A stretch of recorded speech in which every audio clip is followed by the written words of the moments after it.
नमस्कार, हर हर महादेव। स्वागत करता हूं आप सभी का आहट एक अनहोनी के चैनल के एक और भूतिया कहानी के एपिसोड में। दोस्तों, ये कहानी मुझे भेजी है एक इलेक्ट्रिकल इंजीनियर हैं राहुल। नाम तो खैर मैंने बदल ही दिया है, इसलिए नाम का तो कोई इसमें इत्तेफाक रहता नहीं। कहानी हैदराबाद की है।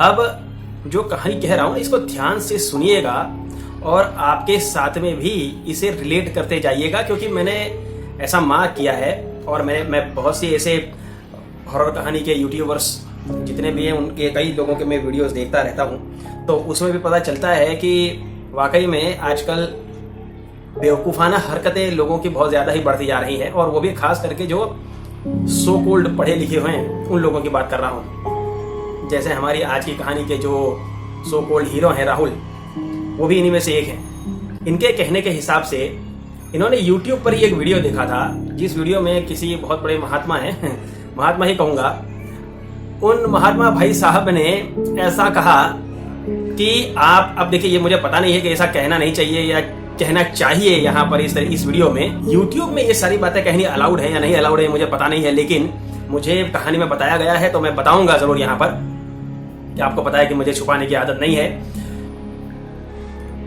किसी महाशय ने इन्हें ऐसा कहा कि अगर आप किसी हेयर कटिंग सैलून से बाल ठीक है, बाल लेने के बाद में आप बालों का गुच्छा लेकर के रात को 12 साढ़े 12 बजे के करीब किसी एकांत वाली जगह पर चले जाएं, जहां पे कोई आता जाता ना हो और कोई शोर शराबा नहीं, कुत्ते बिल्ली भी नहीं। ऐसी कोई जगह आप जाइए, पेड़ पौधे लगे हों उस तरीके की जगह, या फिर जंगल सॉर्ट ऑफ जगह में जाओ और वहां जाकर के ये बाल जलाने हैं। और बाल जलाने के बाद में इनको कोई एक मंत्र दिया था कि ये मंत्र आप बोलोगे तो तुरंत के तुरंत आपको वहां पे विदिन हाफ एन आवर, आधे घंटे के अंदर अंदर आपको पिशाचनी सिद्ध हो जाएगी, और ये काम आपको अमावस की रात को करना है। अब ये चीज किसी इंजीनियर को करने की क्या जरूरत आन पड़ी? मैं इनकी बात कर रहा हूं, मैं राहुल की बात कर रहा हूं, जो एक इलेक्ट्रिकल इंजीनियर है, अच्छा खासा पैसा कमा रहे हैं, कोई जीवन में किसी भी तरीके की दिक्कत नहीं है। ऐसे आदमी को इन चीजों की क्या जरूरत है? जरूरत है, इन्हें जरूरत है। क्या जरूरत है? ये एक्सपीरियंस करना था, ये जरूरत थी। यहां कहानी में आना था, कहानी के हीरो बनने थे, ये जरूरत थी। इन्होंने सैलून से बाल लिए, बाल लेने के बाद में अमावस की रात गए, एकांत की जगह ढूंढी, इन द सेंस अपने घर से करीबन 20-25 किलोमीटर दूर चले गए थे, जहां जाकर के मतलब सॉर्ट ऑफ ऐसा कह सकते हैं कि हाँ भाई जंगल जैसा इलाका, शहर में तो कोई जंगल होता नहीं, मतलब ऐसा सुनसान इलाका ढूंढ लिया। और वहां जाने के बाद में इन्होंने बालों का वो जो गुच्छा था उसको एक कागज में लपेट करके रखा था, उसको वहां पे जलाया। जलाने के बाद में मंत्र लेकर के अपना शुरू हो गए हैं, और 10-15 मिनट जो है मंत्रोच्चार कर रहे थे, उतने में ही वहां पे इन्हें काफी बदबू आने का एहसास हुआ। बदबू मतलब बहुत ही ज्यादा गंदी बदबू, जैसे किसी सुएज में खड़े हों उस तरीके की गंदी बदबू इन्हें आने लगी, जो कि उन्हें वो महाशय ने बताया था कि भाई ऐसा आपको अनुभव होगा। और उसके बाद में इन्हें कुछ नहीं बताया था, ये बदबू का एहसास करते हैं, फिर कुछ आवाजें आना शुरू हो जाती हैं, और उन आवाजों की वजह से ये डिस्ट्रैक्ट भी हो जाते हैं और डर भी जाते हैं। अब उन्हें पहले तो ये एक्साइटमेंट था कि हाँ देखना है करके, लेकिन जब वो अनुभव होने लगे तब ये डर गए, क्योंकि इन्हें ऐसा लगा कि कहीं कोई भयानक चेहरा मेरे सामने आ गया, कुछ ये हो गया, कुछ वो हो गया। इस डर की वजह से वो वहां से तुरंत उठे हैं, अपना जो सुरक्षा चक्र था, सुरक्षा घेरा जो बनाया था, उस घेरे से उठे हैं। कोई उन्होंने समापन प्रक्रिया की नहीं है, जो भी होती होगी घेरे के बारे में मुझे कुछ पता नहीं, ना मैं इसका कोई पंडित हूँ। वो बगैर कुछ किए वहां से अपना झोला झंडी लेकर के भग लिए हैं और सीधा अपने घर आ गए हैं। अब इनके साथ में शुरू होता है खेल। ये घर आ गए हैं, घर आने के बाद में पढ़ाई करने बैठ गए। कुछ प्रोफेशनल एग्जाम कुछ इनको देनी थी, उसकी पढ़ाई करने के लिए बैठ जाते हैं।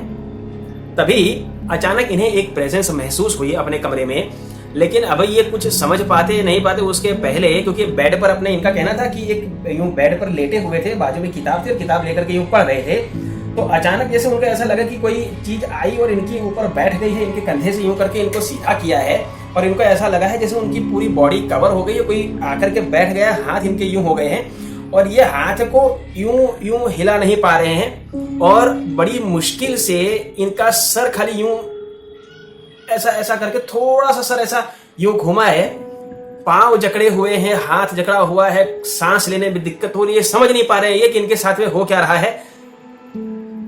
डर के मारे अचानक ही अंदर से जैसे ही जय श्री राम बोलना शुरू हुए हैं। भैया जब डर लगता है तो माई बाप ही याद आते हैं, सबके माई बाप भगवान ही हैं।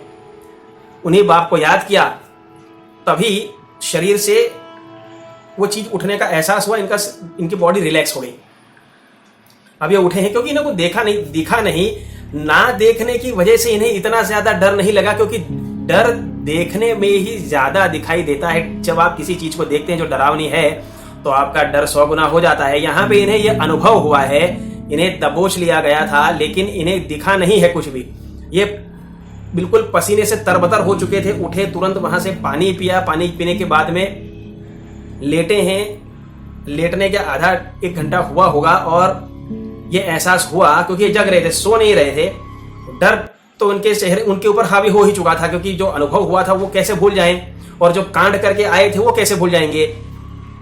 अचानक इनको ऐसा फील हुआ जैसे इनके पांव के पास से किसी ने चद्दर पकड़ा है, जिसमें इनके पांव की उंगलियों भी उसके हाथ में आई है, और चद्दर पकड़ के यूं खींच लिया। चद्दर पूरा उड़ के हवा में उड़ा है, और हवा में उड़ने के बाद में चद्दर नीचे गिरेगा, तो चद्दर नीचे गिरने की जगह पे ऐसा लगा जैसे किसी इंसान के ऊपर चद्दर जाएगा तो कैसा दिखाई देगा, लेकिन चद्दर आधा हवा में है, नीचे हवा दिख रही है, इसलिए ऐसा लग रहा है कि जैसे कोई हवानुमा एंटिटी ने चद्दर पहन के रखा है।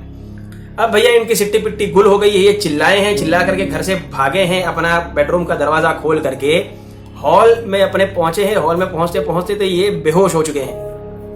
पेरेंट्स इनके दौड़ करके आए हैं और उठाया, इनको लेकर के गए कमरे में, पानी वानी छाटा है। कुछ देर के बाद में होश आया है। होश में आने के बाद में पूछा गया कि भाई क्या हुआ। तब डर के मारे धीरे धीरे सारी बातें इन्होंने बताई है, लेकिन बताते बताते भी अब आपको असली डर का एहसास होगा।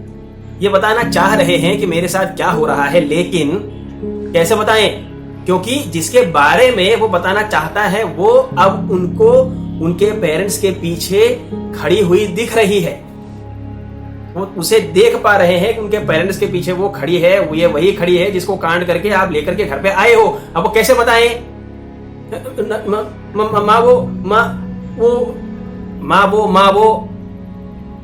माँ ने डांटा है बहुत जोर से। क्या हुआ? कोई भूत की पिक्चर देख ली? क्या हुआ? क्यों इस तरीके से भागा है? अगर इतना डरता है तो देखता क्यों है? ये सब चीजें चली है। हाँ ऐसा ही हुआ था। वो मम्मी मैं डर गया, मम्मी वो डर गया, मैं यही मैं मुंह चल रहा है। और किसी से नहीं बताया कि इनके साथ में क्या हुआ था। इंसिडेंट खत्म हो जाने के बाद में माँ बाप के साथ ही वहीं पर ये सो गए हैं। सुबह हुई है। सुबह हो जाने के बाद में एक अच्छा काम इन्होंने ये किया कि दौड़ करके तुरंत गए हैं हनुमान मंदिर। हनुमान मंदिर जाकर के पंडित जी को इन्होंने सारी बातें बताई है और उन्होंने कहा कि पंडित जी इसी तरीके से मेरे साथ में घटना हुई है। पंडित जी ने भी इन्हें सॉर्ट ऑफ डांटा है और कहा है कि बेटा मुसीबत लेके घर पे तुम खुद आए हो तो तुमको खुद ही अब इसका इलाज भी करना पड़ेगा। हाँ, यहाँ से मैं कुछ विधि तुम्हारे साथ जरूर कर देता हूँ अभी के अभी, ताकि तुम परेशान ना हो, लेकिन इसको उतारना तो तुमको खुद को ही पड़ेगा। और वो भी ऐसे कि कुछ नहीं करना है, बस जाकर के अब से हनुमान चालीसा तुमको रेगुलर पढ़नी है सुबह शाम। सोने से पहले, सुबह उठते हो तब, पूजा करते वक्त ये करते रहना। दिन भर में जय श्री राम करते रहना, तुम्हारा बेड़ा पार हो जाएगा। पंडित जी ने कुछ विधि करके इन्हें अभिषेक किया हुआ जल, अभिमंत्रित किया हुआ जल इनको दिया है। वो जल पीने के बाद में ये घर गए हैं और घर जाकर के पूजा पाठ किया है। और उस पूजा करने के बाद में, घर में हनुमान चालीसा पढ़ने के बाद में, इनको उस तरीके का कोई भी अनुभव दोबारा नहीं हुआ लाइफ में कभी भी।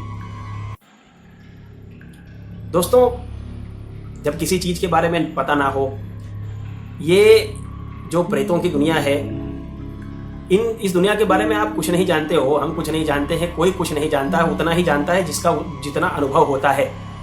और इसे जानने की कोशिश करने की जरूरत क्या है? और जो जानने की जरूरत करता है उनका हाल बहुत बुरा होता है। बहुत से ऐसे इंसिडेंट हुए हैं जहां पे लोग मर गए हैं। ऐसी कई कहानियां, सच्ची कहानियां मैंने इस चैनल पे बताई हैं कि जिसमें लोगों की दर्दनाक मौत हुई है। तो इन सब चीजों में ना पड़े। मेरा हाथ जोड़ के आप लोगों को विनती है कि इन सब चीजों में नहीं जाएं। खुश रहें अपने जीवन में नहीं तो फिर इस चैनल पे कहानियां भेजते रहिए, लोगों को एंटरटेनमेंट मिलेगा, मुझे एक कंटेंट मिलेगा, आपका बढ़िया अनुभव होगा। तो दोस्तों, अगर आपको आज की कहानी जरा से भी पसंद आई हो तो वीडियो को लाइक जरूर कर दें। चैनल पर पहली बार अगर आए हैं तो सब्सक्राइब जरूर करते जाइएगा। बिना डरे बटन दबाना, बटन दबाने से भूत नहीं आएगा आपके घर में, ये गारंटी है। और हाँ, आहट एक अनोनी की चैनल पर भूतिया कहानियों का सिलसिला ऐसे ही चलता रहेगा। आपसे मुलाकात होगी कल एक और भूतिया कहानी के साथ में जो आप ही की भेजी हुई है। तब तक अपना ख्याल रखें। हर हर महादेव।